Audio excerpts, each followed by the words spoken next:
파랑부터 여쭙겠습니다. 을 5호증의 1 좀 제시 부탁드립니다.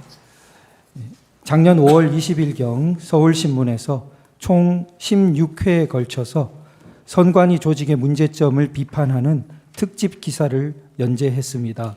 보고 받으셨습니까? 복마전 선관이라고. 예. 화면이 안 떠가지고요. 혹시 복마전 선관이라는 제목 못 들어보셨어요? 뭐 그때 당시에 뭐 여러 가지가 있어가지고 그 신문 기사에 그런 식의 그 기사들은 많이 떴던 것으로 알고 있습니다. 네, 을 5호증의 1 조금 띄워주시면 좋겠습니다. 선관위는 2023년 5월부터 작년 4월까지 1년간 총 33회에 걸쳐서 해외 출장 및 연수를 진행했는데 선거 문화를 배운다며 몰디브와 코타키 나발루로 출장을 가기도 했지요. 네, 이런 지적을 받았던 것 같습니다. 예. 서울과 인천, 전남, 충북, 대구, 경남, 경기 등 전국적으로 자녀 특혜 채용이 만연하였는데 경남 선관위에서는 평정표의 점수를 사후 조작해서 5명의 합격자 중에 1, 2 순위를 탈락시키고 청탁받은 간부 자녀를 합격시켰습니다. 이에 대해서 내부 고발이 한 건도 없었죠. 내부 고발이라는 그 사안에 대해서 자녀 채용 비리. 예. 네, 이 지금 부분들은 없었던 것 확인하고 그 다음 아닙니다. 여쭙겠습니다. 지금 제가 말씀을 드릴게요. 계속적으로 지금 얘기하는데 조직의 비리와 부정선거론이 과연 그 연관관계가 있을까? 제가 부정선거 이야기도 안 꺼냈지 않습니까? 총장님, 제가 질문 시간이 제한되기 때문에 네, 양해 알겠습니다. 부탁드립니다. 예. 근데 이 12항인데요. 선관위의 장기간 가족 채용 비리, 어떠한 내부 견제도 작동하지 않았던 점을 보면 선거 관리에 심각한 문제점이 생겼다 해도 유사한 방식의 폐쇄성이 작동했을 거라고 추정하는 편이 일반 경험에 부합하는데요. 선관위는 이런 채용 비리와는 달리 선거 관리에는 내부 감시와 견제가 잘 작동해 왔다는 입장일 텐데 혹시 그러면 채용 비리와는 달리 선거 관리에는 내부 감시와 견제, 내부 고발 이런 게 잘 이루어질 수 있다고 볼 별도의 제도적인 장치가 혹시 있습니까? 있습니까? 없습니까? 제도 개선이 다 됐습니다. 별도의 제도적인 장치를 마련하셨죠? 네, 그렇습니다. 총장님 취임 후에 네. 과거와 달리 변화하기 위해 많은 노력을 하고 계시죠? 네, 지금 그러니까 계속적으로 문제가 되는 게 과거의 비리에 노력하시는 거 대해서는 확인하고요. 저희들이 인정을 합니다. 근데 제도 개선이 된 상황에서도 자꾸 제가 과거의 잘못만을 지금 말씀하시는 상황이 되니까 1항으로 다시 여쭙겠습니다. 그 선관위 사무총장으로서 선관위는 정상선거의 기준을 어떻게 설정하고 있습니까? 법에 따른 선거라고 생각합니다. 법에 따른 선거입니까? 예. 어느 유권자가 아무런 하자 없이 유효한 표를 행사했는데 선관위의 잘못으로 무효표가 된다면 그런 사람이 만약에 한 명이라도 있으면은 정상 선거입니까 아닙니까? 아닙니다. 을 3호층의 2 좀 제시 부탁드립니다. 저기서 저 중앙에서 좀 제시 가능한데. 예. 소위 그 일장기 투표 들어보셨지요? 예. 투표 관리관 인형이 뭉개진 일장기 투표.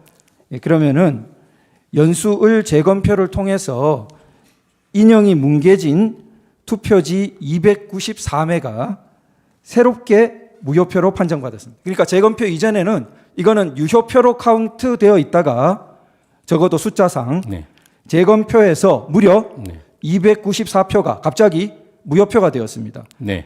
만약에 이 표가 진정한 표라면은 이 표를 찍었던 유권자는 애초에 자기 표는 유효한 권리로 행사된 줄 알았다가 어쩌면 자기도 모르는 새에 재검표에 자기 표는 무효표가 돼버린 겁니다. 정상 선거입니까?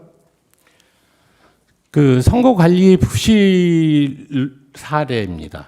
지금 그러니까 선거 관리의 부실 사례 이렇게 해서는 안 되죠. 네. 그래서 좋습니다. 그래서 선관위는 세간에서 이상 투표지로 거론되는 투표지들 모두가 소송에서 유효표로 판정되었기에 문제가 없는 표라고 자꾸 말합니다. 그런데 단적으로 지금 294표가 유효표로 계산됐다가 재검표에서 무효표로 바뀌어버립니다. 그러면은 이렇게 선관위는 294장에 대해서는 적어도 수정된 입장을 좀 발표해야 되는 거 아닙니까? 지금 말씀드린 대로 지금 선거 관리 과정에서 하자가 있어서 이와 같이 정상적으로 소위 유권자의 그 투표지가 이와 같이 무효가 되는 사례는 종종 이제 발생할 수 있습니다. 네, 제가 잠시 또 여쭙겠습니다. 이게 1974명이 한 투표소입니다. 송도 이동 제6투표소. 1974명의 투표소에서 갑자기 재검표에서 294명의 표가 무효표로 바뀌어버렸습니다. 15% 바뀌어버렸어요. 그러면 이런 사례를 들어보셨습니까? 잘못된 겁니다. 그러니까 근데 이런 문제는 사례를 뭐냐면, 들어보신 적이 있냐고요. 자, 그러면 지금 부정선거를 하는데 이거 못 느껴지요? 제가 총장님 잘 아시겠지만 그러니까 이게 사전 투표를 신문 시간이 공격하시는 있습니다. 건지 지금 제가 질문하는 답을 조금 공격하시는 건지 부탁드리고요. 모르겠는데 예, 제가 무리스런 질문하지도 않지 않습니까? 이런 유사한 사례를 들어본 적이 있으시냐고요. 요 사례가 있지만 이렇게 네. 비슷한 다른 거는 없죠. 요 사례 들어보셨겠지만 네. 예. 자, 그리고 선관위는 이런 투표관이 인형이 인주 없이 찍으면 되는 만년 도장에 잉크가 새어 나와서 저렇게 뭉개진 투표자가 나왔다는 입장입니까? 대법원 판결이 그렇게 돼 있지 않습니까? 잉크가 새어 나왔습니까? 아니 이 부분에 대한 부분은 제가 직접 경험한 내용이 아닙니다. 다만 이 부분에 대해서는 대법원 판결에서 그렇게 설치를 했다라는 것 정도만 총장님은 알고 어떻게 있습니다. 된지 잘 모르시고요? 네. 네, 알겠습니다. 자, 을 157호층인데요. 자, 저 문제되는 투표소의 투표관리관, 그러니까 1974명이 당일에 투표하는 그 투표소의 투표관리관은 법정의 증인으로 나와서 선서를 하고 자신은 저렇게 생긴 투표지를 보지 못했고 나란히 앉아서 날인을 담당했던 투표사무원 두 사람 중에 한 사람도 자기랑 통화를 했는데 그런 투표지를 보지 못했다고 말했다고 법정 증언을 했습니다. 이런 사실 보고받으신 적 있습니까? 그 내용에 대해서는 보고받으신 적이 있습니까? 이런 보고 사실 못 증언. 받았습니다. 지금 내용은 뭐냐면 증언 사실을 보고받으신 적 있냐고요. 증언 예, 이 대법원 판결 그러니까 대법원 증언 사실을 보고받으신 적 있죠. 간단한 질문 아닙니까? 못 받았습니다. 네, 알겠습니다. 자, 그런데 선관위는 투표관리관이 증언한 투표관리관이 그 사람이 문제되는 투표지를 보지 못했을 뿐이라고 주장합니다. 그런데 자, 그때 선관위는 만년 도장을 스탬프에 찍는다고 그때는 주장했습니다. 요즘은 어디선가 잉크가 새어나왔다는 또 다른 주장도 들리던데 그때는 만년 도장은 그냥 이렇게 찍으면 찍히는 도장 아닙니까? 네. 그런데 그거를 굳이 스탬프에다 찍었기 때문에 저렇게 뭉개져 버렸다는 겁니다. 네. 그 주장이 선관위의 주장이었습니다. 그런데 자, 찍은 사람이 있지 않겠습니까? 특히 투표 사무원 두 사람이 앉아가지고 내가 만년 도장을 그럼 스탬프에 찍는 실수를 사실은 한 글자도 전혀 안 보이는 것만 무효로 했고 뭉개진 자체는 천장 약 반이 나왔습니다. 반. 그러면은 두 장에 한 장꼴로 자, 스탬프에 찍어가 뭉개진 도장 찍고 어떤 때는 정상 도장 찍고 두 사람이 앉아가지고 그러면은 그렇게 했다는 그런 당사자 투표 사무원 진술서가 제출된 적이 없습니다. 이런 진술서 있다는 얘기 못 들어보셨죠? 그 대법원 들어보셨습니까? 소송 못 기록에 들어보셨- 대해서는 제가 보지를 못했어요. 예, 지금 알겠습니다. 말씀하시는 내용이 예. 대법원 소송 과정에서 일어난 일에 대해서 지금 저한테 물어보시는 네. 거거든요. 알겠습니다. 예. 그래서 결국은 선관위의 신뢰와 이게 관계되어서 7번을 조금 변형해 묻겠는데요. 이게 국민적 의혹이 너무 커졌습니다. 뭐 1억 원 현상 광고를 해도 그런 사람이 안 나타나고. 자, 그런데 자, 이게 지금 이렇게 문제가 되어서 우리 헌법재판소에서 그 사람들 투표관리관, 두 사람의 투표사무원, 그다음에 더 정확히 하자면 그 당시에 있던 참관인들 불러서 교차 증언을 들어보면 명백하게 가려지지 않겠는가 하려고 했는데 송달 장소, 주소를 모르겠다. 선관위 협조도 없다 이렇습니다. 총장님, 선관위를 바꾸기 위해 노력하고 계신 거 많이 아는데 전향된 태도로 오늘 당장 이 투표관리관, 선관위는 다 갖고 있는 내용 아닙니까? 투표사무원, 참관인들, 사람, 성명, 주소 전해줄 의향 있으시죠?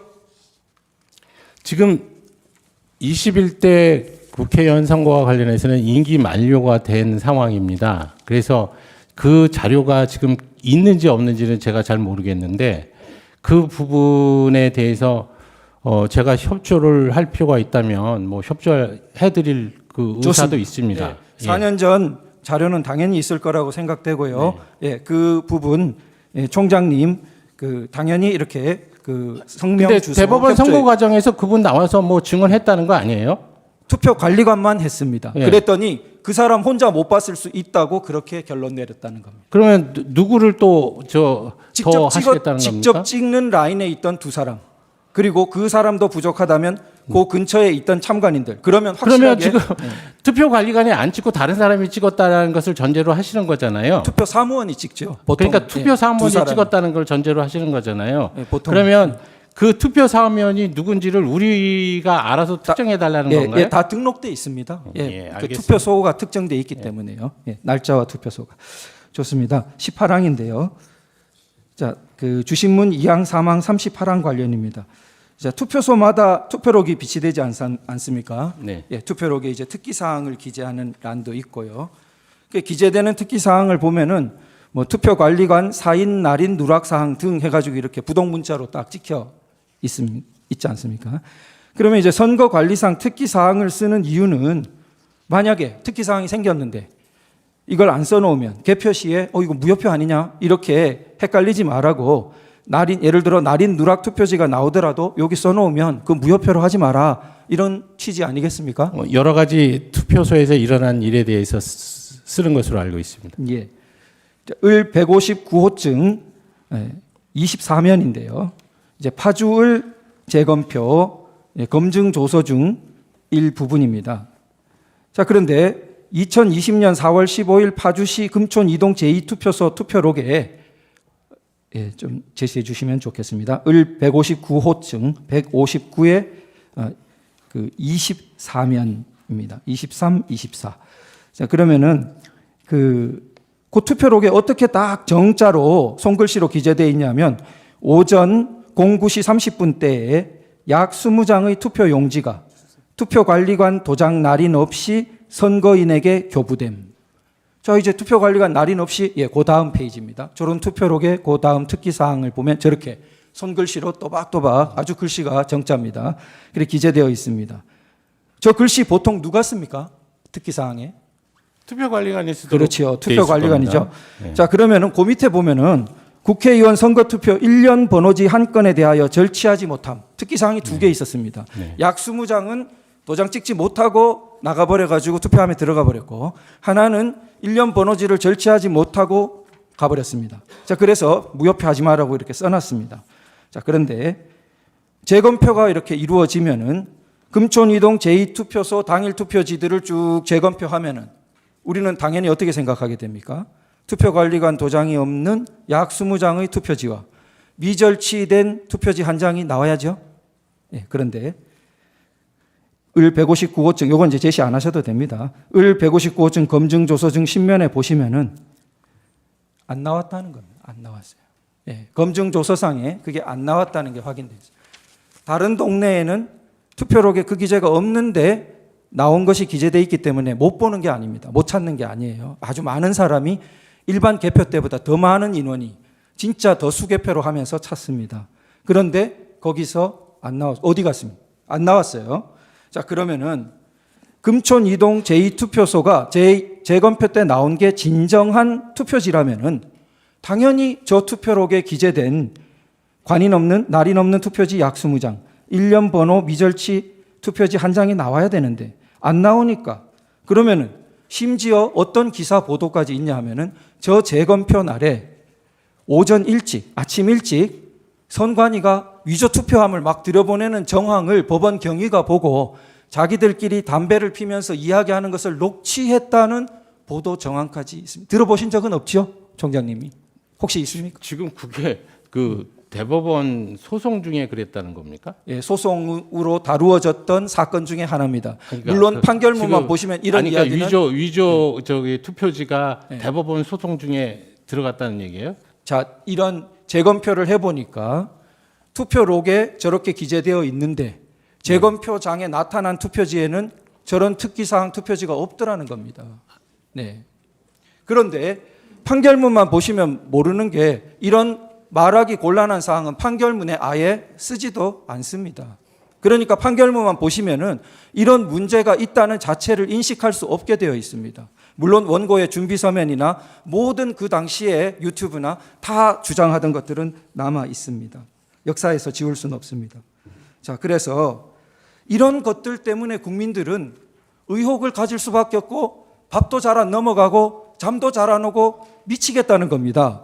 그러면은 총장님, 역시 총장님 오셔서 전향적인 태도에 대해서 너무 치아드리고 다시 한번 전향적인 태도로 이 투표 관리관 그리고 그 투표 사무원 당시 참관인들 선관위가 명단, 주소, 성명 다 갖고 있습니다. 전향적으로 제출해 주시면 우리가 증인 신청할 수 있습니다. 하시겠죠? 제출해 주시겠죠? 그러니까 이 선관위가 그렇게 해야 될 그 이유가 있는지는 모르겠어요. 지금 말씀드리는 내용은 자 제가 말씀드릴게요.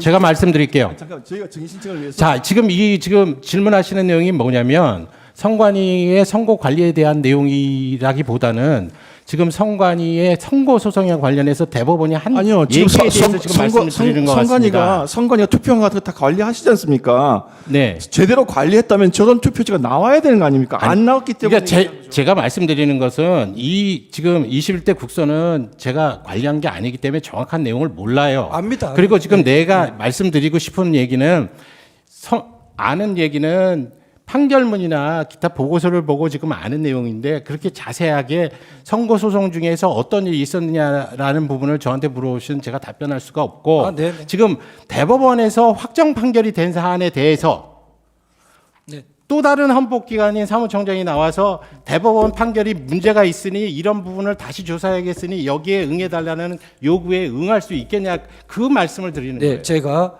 총장님께 어떤 판결에 문제점이 있다는 진술을 말씀드렸던 것도 아니고요. 제가 그렇게 해달라면서요. 아니요, 저는 이런 취지입니다. 뭐냐 하면은 저는 늘 안타까워한 것인데요. 총장님이 안타까워하신 거랑 통한다고 생각됩니다. 자, 선관위는 국민들의 사랑을 받아야 됩니다. 자유민주주의의 꽃이라는 우리 선거를 관리하는 선관위가 만일 아름다운 모습이라면은 국민들의 가장 사랑을 받아야 됩니다. 그런데 정반대로 되어 있는 현실이 너무 안타깝죠.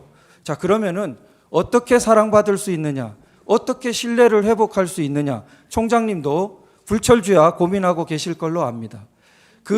다시 한번 신뢰를 회복할 수 있는 간단한 길 중에 하나는 지금 현재 우리 헌법재판소에서는 대통령 비상계엄으로 선관위의 병력이 일부 들어간 건 몇 사람도 없는데 어쨌든 병력이 출동하고 선거 관리 시스템을 점검 지시했다는 문제 때문에 그 쟁점이 당연히 쟁점으로 나와 있습니다. 그래서 그 재판의 쟁점 때문에 당연히 증인 신청도 원래 연수울 부분은 채택도 해주셨던 바입니다. 그러나 주소를 모르겠어요, 저희가. 그리고 법정 증언했던 한 사람 외에는 이름도 모르겠고, 그래서 그런 부분에 선관위의 협조가 필요한 겁니다. 그러면은 만약에 보십시오, 이런 협조가 안 된다면은 국민들이 선관위를 믿겠습니까? 사랑하겠습니까? 그런 취지에서 말씀드린 겁니다. 다시 제 본연의 신문으로 넘어가겠습니다. 36항입니다. 주신문 2항 내지 5항 관련인데요. 선관위는 선거 소송에서 종이 감정 결과 문제가 없다는 입장을 유지하고 계시죠? 그런데 연수울 선거 소송에 보면 본드풀이 떡칠된 투표지가 있는데 이런 걸 원고가 감정을 요구하니까 감정 대상으로 안 받아줬습니다. 이런 사실은 모르시죠? 그래서 자, 이게 그때 어떤 일이 있었냐면 피고 선관위가 비교 대상 투표지가 필요하니까 그럼 비교 대상이 원래는 당시 21대 국회의원 선거에 관계된 두 종류밖에 없었습니다. 보통 두 종류 쓰지 않습니까? 그런데 두 종류 계약서하고 있었던 두 종류 외에 무려 몇 개의 롤지를 추가로 갖고 왔냐면 37개의 롤 용지를 추가로 갖고 왔습니다. 그러니까 이게 이 선거에 쓴 것은 두 종류인데 왜 37개를 가져옵니까? 했더니 그때 선관위가 뭐라 했냐면요. 그래서 제가 이제 질문 드리는 겁니다.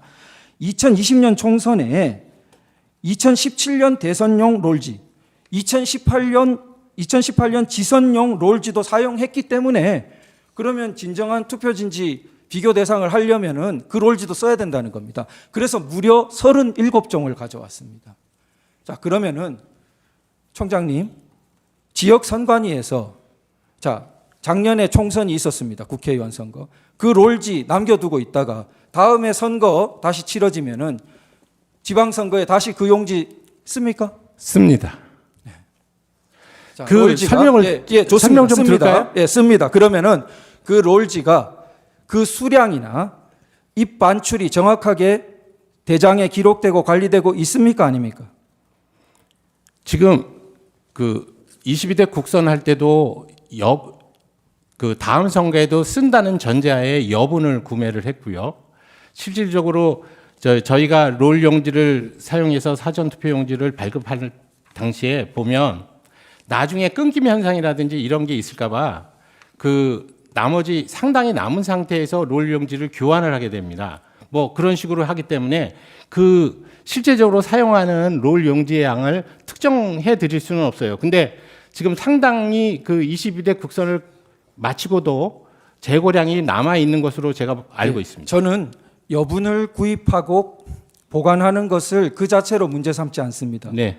그러나 그것은 엄격하게 관리돼야 된다는 데 동의하실 겁니다. 예, 동의합니다. 예, 만약에 그게 관리가 안 되면은 위조 투표지로 쉽게 사용되지 않겠습니까? 그런데 그 당시 연수을 그 비교 대상에는 라벨 붙지 않은 심지어 롤 용지까지 가져왔습니다. 그게 다 사진 증거로 남아 있습니다. 그게 선관위의 당시에 물론 총장님 때는 아닙니다. 그 당시의 관리 실태였기 때문에 오늘날 이런 굉장히 그 총장님을 피곤하게 하는 증인을 피곤하게 하는 일이 있다는 걸 말씀드리고요. 39항입니다. 주신문 38항 관련인데요. 자, 관내 사전투표 경우에는 전국 각지에 3,565개 사전투표소 대략 그렇게 알고 계시죠? 사전투표소. 사전투표소 예. 3,560 예. 그 정도 됐을 겁니다. 거기서 개표소 256개 개표소로 이제 이동해야 되지 않습니까? 사전투표소에 있던 투표지가 개표하는 거요? 예, 254개로 알고 있습니다. 예, 그렇습니까? 어쨌든 개표소로 이동을 해야 되는데 그러면 우편 경우에는 지금 동선을 산술 계산으로도 단순 한번 해보십시오. 전국 어디 각지에서나 지금 3,565개 전국 각지에 흩어져 있다가 이게 무작위로 어디로 갈지 모르는데 254개로 경우의 수가 몇 가지 나옵니까? 도대체. 그리고 그게 한 번도 아닙니다. 우편 집중국을 거치기도 하고 여기 지역 저기 지역을 거쳐서 그러면은 그 복잡한 모든 동선 과정 중에 하나라도 구멍이 생기면은 큰일이 납니까 안 납니까? 이 사전투표제는 아까 말씀드렸다시피 법적 사항입니다. 그래서 국민의 총의를 모아서 국회에서 법률로 만들어내는 제도예요. 근데 이 제도에 대해서 선관위의 의견에서 이게 그렇다 나쁘다 이 제도가 장점이 뭐고 단점이 뭐다 그래서 그런 식의 얘기를 지금 선관위 사무총장이 이 사전투표 제도에 대한 장단점을 여기서 얘기할 수 있는 것은 아닙니다. 조금 제 불찰입니다. 저는 제도 장단점을 물었다기보다 이게 완전 무결하게 옮겨질 것이라는 객관적인 보장과 확인 장치가 선관위에 있냐를 선관위 사무총장으로서 저희들 입장에서는 사전투표제로 인해서 그와 같이 그 관내 그 투표에 대한 부분이 우편 투표로 지금 그 각 관할 시군구 위원회에 배송하는 과정이 상당히 어렵다고는 생각을 하고 있습니다. 근데 법률이 그렇게 돼 있으니까 저희들은 그 법에 따라서 최선의 그 노력을 기울여서 해야 되는 것이지 네. 거기에 대해서 어떤 의견을 말씀드리는 그런 것을 무결성을 뜻하지 않습니다. 확보하기 위한 객관적인 그렇습니다. 제도적인 또 객관적인 장치가 굉장히 어려울 거라고 생각합니다. 자, 그리고 그 35번인데요. 그 선거 후 감사 제도를 지금 선관위가 두고 있지 않지요? 그 사후 검증 제도를 말씀하시는 거죠? 네. 선진국 일부 예. 국가들에서 두고 있는 그런 제도. 선관위가 두지 않는 게 아니고요. 법에서 두지 않기 때문입니다. 뭐 자체 실시할 수도 있지 않습니까? 지금 말씀하시는 대로 개표가 끝나면 봉인을 합니다. 근데 마치 잘 모르시는 분들은 선관위 내부에 있는 자료들이니까 선관위가 필요에 따라서 그거를 개표도 그 봉인도 뜯어가지고 볼 수 있고 뭐 이런 식으로 생각을 하시는 모양인데 법률에 정해진 절차 이외에는 그 봉인은 함부로 뜯어서는 안 됩니다. 그러면 추가 질문 조금 드리겠습니다. 제가 5분밖에 안 남아서요. 답변 포함이거든요. 자, 선관위가 투표자 명부를 기준으로 자, 그 명부에 투표했다고 하는 기재되어 있는 사람하고 그 다음에 어느 지역만 샘플해서라도 자, 그 사람 기재는 그렇게 되어 있는데 실제 투표한 거 맞는지 표본조사처럼 이렇게 해서 신뢰를 높이기 위해서 그런 조사를 한 적이 있습니까? 없습니까? 누차 말씀드리지만 지금 선거가 끝나면 그 관할 선거구위원회는 그 장부 서류를 봉인해서 보관하도록 돼 있어요. 근데 그거를 꺼내 가지고 다시 본다는 말씀이시잖아요. 그러면 법적 절차에 따라서 법률 규정에 그게 있어야 된다는 겁니다. 지금 그 우리 피청구인 그 대리인께서 말씀하시는 대로 사후 검증, 선거에 대한 사후 검증 제도를 좀 뒀으면 좋겠다는 생각에는 제가 동의를 해요. 알겠습니다. 그래서 뭔가 이거 제도 개선이 필요하다는 생각은 하는데. 네, 알겠습니다. 지금, 제가 조금 추가로 네. 드리겠습니다. 그래서 제가 보니까 그 증인께서 그 국회에 가셔서 헌법재판소가 요청하면 서버 감정도 받아들이겠다. 이렇게 1월 15일 국회에서 답변하신 바도 있죠. 네, 맞습니다. 예, 좋습니다. 그래서 이 선거 사후 검증 의 양대 축은 네. 서버에 대해서 혹시 불법적인 전산 개입이 없느냐 보는 거 하고 네. 그 다음에 실제로 투표했다고 돼 있는데 그러면은 그 사람이 진짜 투표한 거 맞는지 네네. 물론 전수면 제일 좋지만 어딘가 네. 지역을 한정한다든지 이렇게 네. 엄밀하게 샘플링해서 네. 그렇게 검사하는 것이 양대 축이라고 생각됩니다. 네네. 자, 물론 우리 서버 감정은 오프라인 감정 말하시는 거죠? 예. 온라인 감정은 그건 뭐 별 그 의미가 없고 보통 선거 소송에서도 원고들이 잠시 그 전원을 내리고 그 오프라인 그 감정을 하는 것을 바라는데 혹시 차이는 아시죠, 총장님? 지금 그러니까 온라인 지금 감정과 아니 오프라인 피청구인 감정. 그 대리인께서 원하는 서버의 검증 형태가 어떤 건지 제가 잘 몰라요. 뭐 일반적인 잘 겁니다. 모르는데 그러니까, 예, 예. 저희들 입장에서는 지금 모든 21대 그저 선거와 관련한 그러니까 선거 소송에서 관련한 부분에서 저희가 가지고 있는 자료는 다 보여드렸다고 생각을 합니다. 근데 안 보여준 자료가 저희 이제 중앙 서버에서 했었던 그 전자 정보를 지금 안 보여드린 거예요. 근데 사실은 이게 저희들 입장에서는 이게 의미가 없다라고 몇 번을 말씀드리잖아요. 그다음 제가 실물 조금 투표제니까. 드리겠습니다. 네. 그런데 감정 말고 저희들 입장에서는 네. 이 소위 전자 정보 서버에 있는 내용 안에 데이터베이스도 필요하다면 검증에 응하겠다는 취지입니다. 예. 그리고 그러면은 양대 축인 자 실제 투표자 수 검증 아주 국한된 샘플링을 해서 말이죠. 거기에 대해서도 전향적인 응하겠다 이런 의사가 있으시다는 거잖아요. 법원에서 그러니까 지금 만약에- 얘기한 대로 예. 임의적으로 내지는 자율적으로 저희가 할 수가 없다고 그렇죠, 말씀드렸으니까 물론, 예, 예. 공식적인- 지금 이 헌재나 법원에서 예, 예. 검증 요청 그거 있으면. 신청에 예. 대해서 예, 예. 저 채택을 하시고 네, 검증을 하시겠다 그러면 네. 저희는 어떤 방법을 있는지 다 보여드릴 수 있다는 예, 취지입니다. 답변 아주 감사합니다. 이거 시간은 제가 뒤로 미루겠습니다.